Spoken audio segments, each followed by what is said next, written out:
3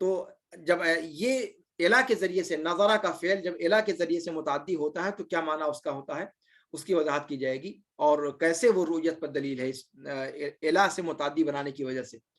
دوسری چیز ہے وجوہ کو نظر کی طرف اضافت کی گئی ہے کہ وجوہ یومئذ ناظرہ الی ربہا ناظرہ، کہ وہ چہرے اپنے رب کی طرف دیکھ رہے ہوں گے،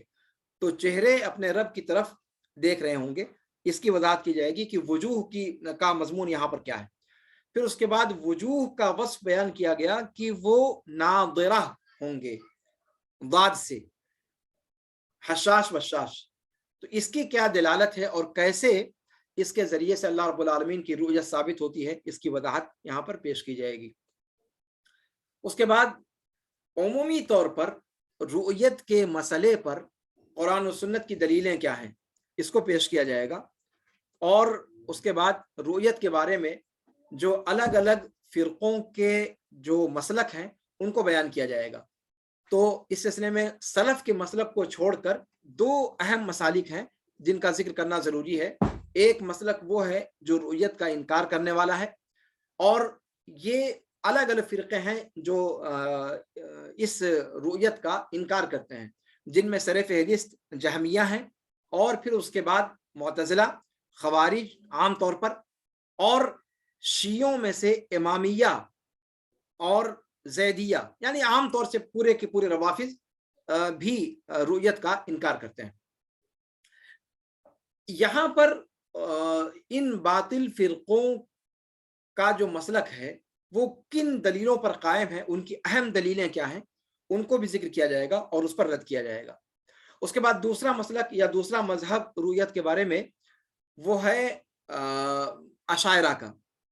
اشاعرہ رؤیت کو ثابت کرتے ہیں لیکن جہہ کا انکار کرتے ہیں، وہ کہتے ہیں کہ رؤیت ہوگی لیکن کسی جہت کی طرف نہیں، اور بتایا جائے گا کہ کیسے یہ مسلک بھی تعطیل کی طرف لے کر جاتا ہے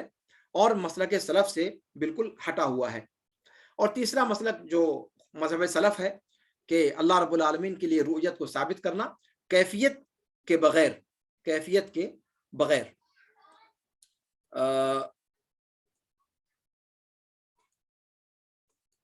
یہ ہیں آج کے رؤوس الاقلام جن کو انشاءاللہ ذکر کیا جائے گا، اور اب آتے ہیں تفصیل کے ساتھ امام طحاوی رحمہ اللہ کی عبارت کے بیان کرنے کی طرف۔ امام طحاوی رحمہ اللہ نے آج کے درس میں جو متن کا حصہ ہے اس میں کیا فرمایا؟ سب سے پہلی بات یہ کہ رؤیت کا مسئلہ جیسا کہ میں نے آپ کے سامنے ذکر کیا کہ یہ عقیدے کے بنیادی جو مسائل ہیں ان میں سے ہے، بہت ہی اہم یہ کیا نام ہے مسئلہ ہے، اور اس مسئلے سے بہت سارے ذیلی مسائل متفرع ہوتے ہیں،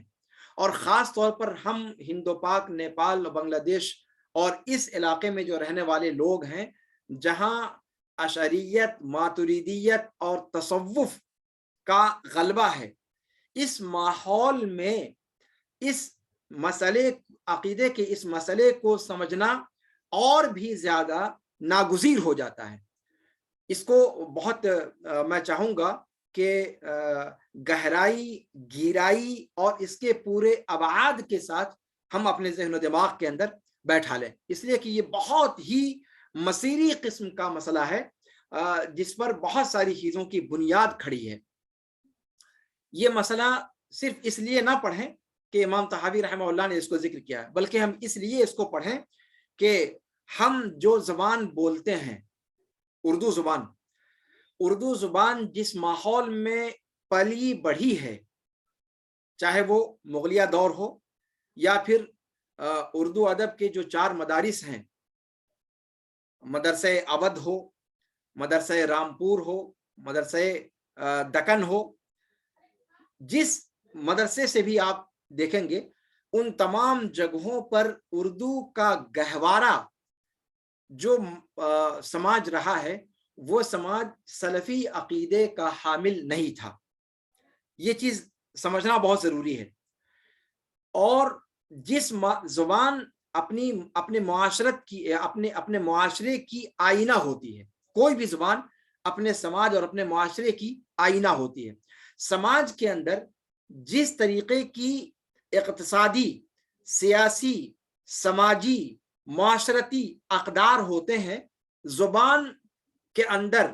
ان تمام کا پرتو آپ کو دکھائی دیتا ہے. اسی لیے کسی بھی قوم کی زبان اس قوم کی تہذیبی اور عمومی ثقافتی ترقی کی علامت کے طور پر جانی جاتی ہے. تو اردو زبان چونکہ ایسے ماحول کی پروردہ زبان ہے جس میں تشیع نے بہت بڑا کردار ادا کیا، جس میں غیر اسلامی مذاہب، جس میں ہندو مت بھی آتا ہے، جین مت ہے، بدھ مت ہے، اور اس طریقے سے اور دیگر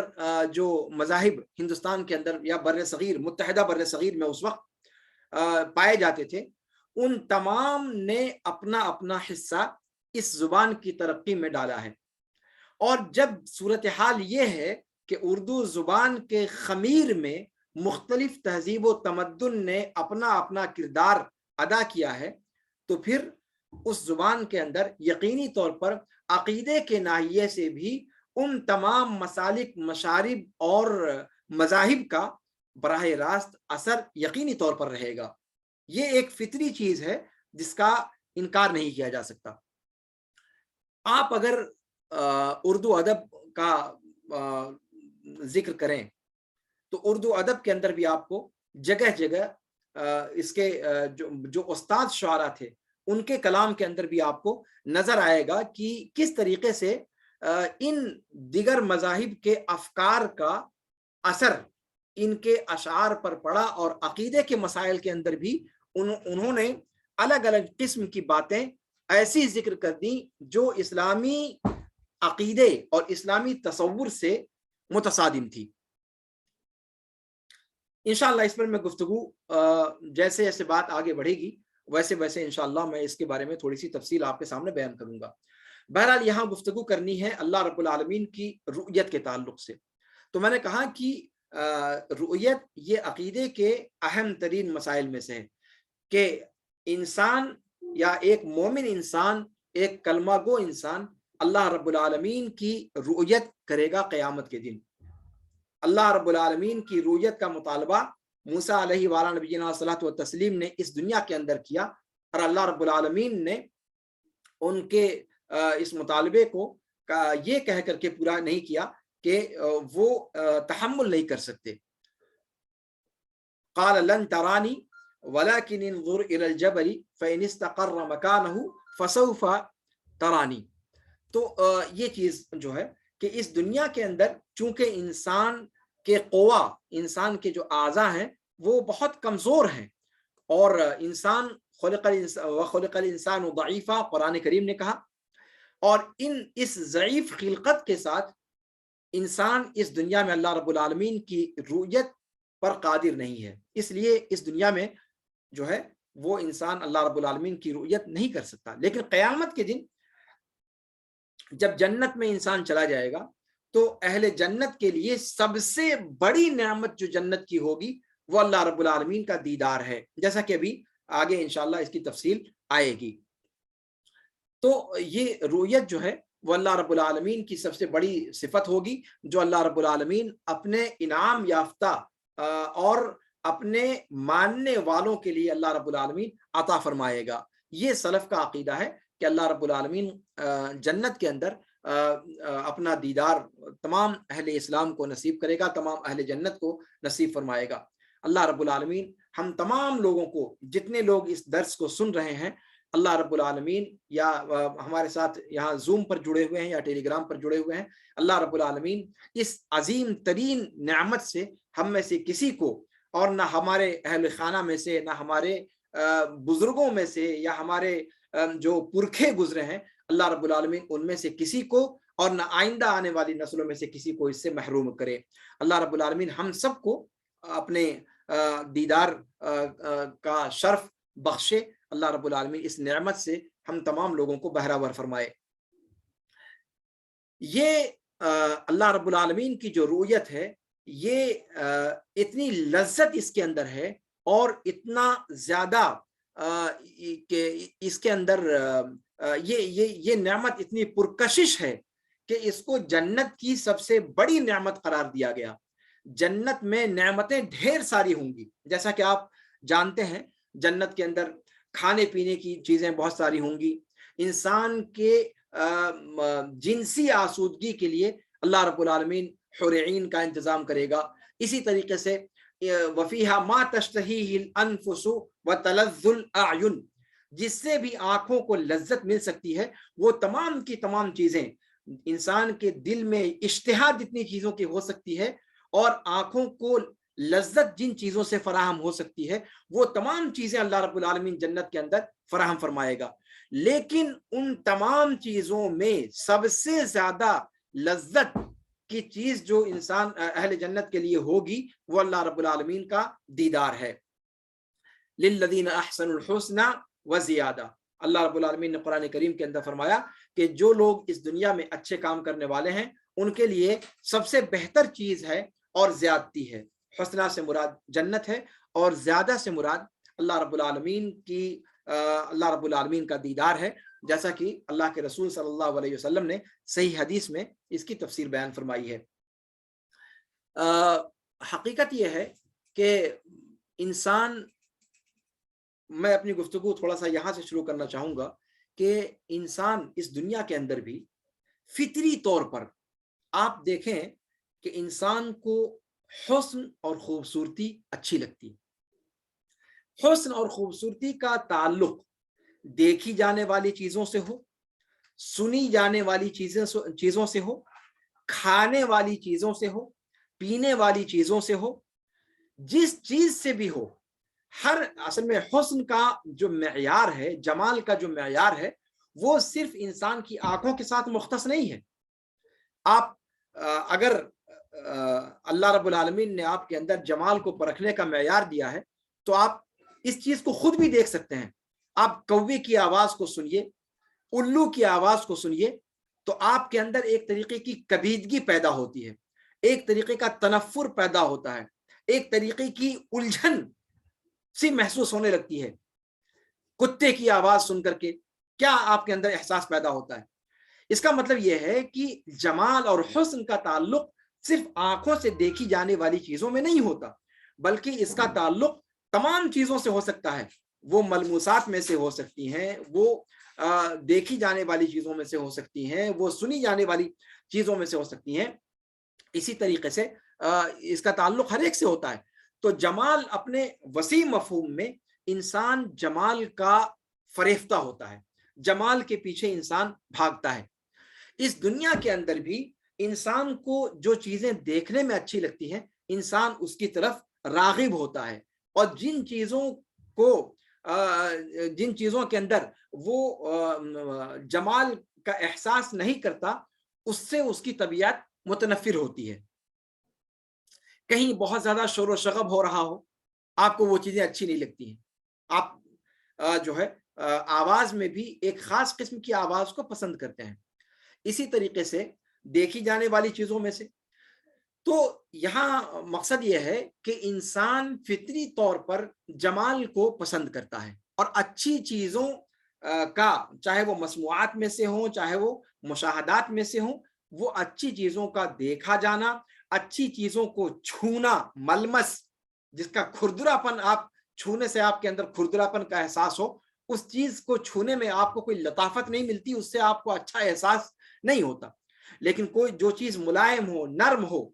ریشمی جیسے مثال کے طور پر، اس کے چھونے سے ایک لطیف احساس آپ کے اندر پیدا ہوتا ہے. تو اس کا مطلب جمال کا تعلق صرف آنکھ سے نہیں ہے، اس کا تعلق تمام جو حواس خمسہ ہیں ان تمام سے اس کا تعلق ہے. اللہ رب العالمین کی ذات کا مشاہدہ، اللہ رب العالمین کا دیدار، یہ اچھی چیزوں میں سے سب سے اچھی چیز ہے. امام ابن قیم رحمہ اللہ نے فرمایا کہ وَهُوَ الْجَمِيلُ عَلَى الْحَقِيقَةِ كَيْفَ لَا وَجَمَالُ سَائِرِ هَذِهِ الْأَكْوَانِ مِنْ بَعْضِ آثَارِ الْجَمِيلِ فَرَبُّهَا اولا و اجدر عند ذی العرفان، کہ حقیقت میں جمال کا منبع سرچشمہ اللہ رب العالمین کی ذات ہے. اور کیسے نہیں، جب حقیقت یہ ہے کہ اس پوری کائنات کا اللہ رب العالمین ہی خالق ہے اور وہی اس کو جمال بخشنے والا ہے، تو جو اس کائنات کے اندر جمیل چیزوں کو جمال عطا کرنے والا ہے، خود اس کے اندر جمال کس درجے کا ہوگا. اللہ رب العالمین کی مخلوقات میں جتنا جمال آپ دیکھ رہے ہیں اس کائنات کے اندر، وہ اللہ رب العالمین کے جمال میں سے بعض حصہ ہے جس کا مشاہدہ ہم مخلوقات کے اندر کر رہے ہیں. تو جو ان مخلوقات کا رب ہے، وہ خود جمال کے کتنے بڑے اعلیٰ مقام پر فائز ہوگا، اس کا آپ اندازہ اور تصور کر سکتے ہیں. اور اللہ رب العالمین کی ذات کے جمال کا مشاہدہ اللہ رب العالمین کی دیدار سے کیا جا سکتا ہے. اور یہ اہل جنت کی نعمتوں، عطا کردہ نعمتوں میں سب سے بڑی نعمت ہوگی جو اللہ رب العالمین عطا فرمائے گا. یہ ہے رؤیت باری کا مسئلہ، جس کا تعلق اگر آپ اس کے وسیع کینوس پر دیکھیں تو آپ کو اندازہ ہوگا کہ اس کا تعلق کن کن ابواب سے جا کر کے جڑتا ہے. بہت زیادہ اس کو اب میں تفصیل کے ساتھ بیان کرنے کی میں سمجھتا ہوں کہ ضرورت نہیں ہے. ایسی صورت میں اگر چچا غالب یہ کہتے ہیں کہ ہم کو معلوم ہے جنت کی حقیقت، لیکن دل کے خوش رکھنے کو غالب یہ خیال اچھا ہے، کیا کہتے ہیں آپ جنت کے بارے میں؟ یہ گھٹیا تصور جو چچا غالب نے پیش کیا ہے، شاعری کے جس بھی اعلیٰ مقام پر وہ فائز ہوں، لیکن عقیدے کے معاملے میں وہ طفل مکتب سے اوپر نہیں تھے. جنت کے بارے میں اس قسم کی بات کہنا، یا پھر ایک اور استاد اردو کا شاعر جو کہتا ہے کہ طاعت میں تا نہ رہے میو انگبی کی لاگ، دوزخ میں ڈال دے کوئی لے کر بہشت کو. یہ اس قسم کے اشعار. اور پھر اس کے علاوہ ایک شاعر ہے جو کہتا ہے کہ صاحب ایسی جنت کو لے کر کیا کریں گے جس میں 1000 سالہ بڑھیا حوریں ملیں گی، یا اس قسم کا آپ دیکھیں گے اگر آپ اردو شاعری کے اندر یا اردو ادب کے اندر، تو جنت کے حوالے سے یا جنت کی نعمتوں کے حوالے سے یا پھر جنت کی طلب میں کی گئی عبادتوں کے تعلق سے ایسے گھٹیا تصورات پائے جاتے ہیں اردو استاد شعراء کے ہاں. اور آپ میں سے جو لوگ اردو ادب کا ذوق رکھتے ہوں یا اردو ادب کی شدھ بدھ جن کو ہو، یا اردو ادب کا ہلکا سا بھی جنہوں نے مطالعہ کیا ہو، وہ اس چیز کو اچھی طریقے سے سمجھتے ہوں گے کہ میری گفتگو کہاں سے کی جا رہی ہے. تو جنت کے تصور کو لے کر کے یا جنت کی نعمتوں کا ذکر لے کر کے جو یہ منفی انداز ہمارے اردو شعراء کے ہاں پایا جاتا ہے، حقیقت یہ ہے کہ عقیدے کے باب میں جو صحیح علم ہے یا جو صحیح تصور اسلام کا ہے جنت اور جہنم کے تعلق سے، اس کا صحیح علم یا اس کو صحیح سیاق میں نہ جاننے کی وجہ سے یہ ساری گمراہیاں اردو ادب کے اندر نظر آتی ہیں. اور دوسری وجوہات دیگر بھی ہیں جو میں نے ذکر کیا آپ سے، کہ دوسرے مذاہب کے ساتھ میل جول اور اختلاط کی وجہ سے بھی یہ ساری کی ساری چیزیں آئیں. حقیقت یہ ہے کہ جب مومن جنت کی طلب کرتا ہے تو جنت کی طلب اس لیے نہیں کرتا کہ وہاں حور عین دی جائے گی، اس لیے نہیں کرتا کہ وہاں پر 70 بیویاں ہوں گی، اس لیے نہیں کرتا کہ وہاں پر جو نعمت وہ مانگے گا وہ نعمت مل جائے گی. یعنی جنت صرف مادی یا ٹھوس یا میٹیریل جس کو آپ کہتے ہیں ان نعمتوں کو پانے کا، یا جیسا کہ بعض مستشرقین نے کہا کہ یہ بیچارے عرب کے لوگ، ریگستان کے لوگ تھے، پانی کو ترسے ہوئے تھے، تو جنت کا ایک تصور قائم کر لیا جہاں نہریں ہی جاری ہوں گی، دودھ کی نہریں ہوں گی، شہد کی نہریں ہوں گی، ایسی نہریں ویسی نہریں. وہ لوگ بیچارے پانی کو ترسے ہوئے تھے، تو اس لیے محمد صلی اللہ علیہ وسلم نے ان کو ایسا خواب دکھلایا، نعوذ باللہ ثم نعوذ باللہ. یا اسی طریقے سے عرب کے لوگ صرف ان کی نگاہ سیکس پر جو ہے مبنی تھی، اور اس کے علاوہ ان کو کوئی کام آتا نہیں تھا، اس لیے ان کو اس طریقے کی رغبت والی چیزوں کا ذکر کیا گیا۔ عرب کے اندر کھیتیاں نہیں تھی اور انواع و اقسام کی کے پھل اور کھیتیاں اور باغات اور درخت نہیں تھے، لہذا اللہ کے رسول صلی اللہ علیہ وسلم نے اس دنیا میں جن چیزوں کی کمی ان کے ہاں تھی ان کو جنت کے نام پر ان کے سامنے رکھ دیا، اور اس نام پر انہوں نے اس چیز کو اختیار کر لیا۔ شراب ان کی گھٹی میں پڑی ہوئی تھی، تو جب وہ چھڑوایا تو جنت میں اس کو دینے کا وعدہ کر لیا۔ نعوذ باللہ، یعنی آپ دیکھیں جتنے ملحدین ہیں یا جو علمانی فکر کے لوگ ہیں یا لادینیت جو آج کل کے خاص طور سے ماحول میں رچی اور وسیع ہے، اور میڈیا کے مختلف ذرائع سے جس طریقے سے اس قسم کے افکار کو لادا جا رہا ہے مسلم سماج کے اندر، مسلم نوجوانوں کے اندر اور مسلم طلبہ کے اندر، جس طریقے سے ان کے ذہن کو آلودہ کیا جا رہا ہے اور ان کی برین واشنگ کی جا رہی ہے، اس پس منظر کو دیکھتے ہوئے آپ کو نہیں لگتا کہ اس قسم کے مسائل کو اس کے صحیح سیاق میں سمجھنے کی ضرورت ہے؟ تو ان تمام باتوں کو ذہن میں رکھتے ہوئے آج کا یہ جو درس ہے اللہ رب العالمین کی رؤیت کے تعلق سے، اس کو آپ ذہن میں رکھیں کہ اور آگے اس کی دلیلیں میں قرآن سے اور حدیث سے پیش کروں گا کہ جنت جو اللہ رب العالمین نے رکھی، اگر کوئی شخص جنت کی طلب کے بغیر عبادت کرتا ہے تو حقیقت یہ ہے کہ اس نے اللہ کے رسول صلی اللہ علیہ وسلم کی نافرمانی کی، خود اللہ رب العالمین کی نافرمانی کی، اس لیے کہ کوئی بھی عبادت جب تک وہ اس دو عنصر سے خالی ہو، اللہ رب العالمین کی نعمتوں کی امید کرنا اور اللہ رب العالمین کے عذاب کا خوف، یہ دو چیزیں اگر انسان کے پاس نہیں ہے تو پھر انسان کی وہ عبادت، وہ طاعت قبول نہیں ہے۔ یہ چیز لازمی ہے کہ اس چیز کو سمجھا جائے۔ خوفا و طمعا، قرآن کریم کے اندر آپ دیکھیں انبیاء کرام کی نعمتوں کی عبادتوں کا جہاں ذکر کیا گیا ہے وہاں خوف اور طمع کا ذکر کیا گیا ہے۔ تو طمع، اللہ رب العالمین کی نعمت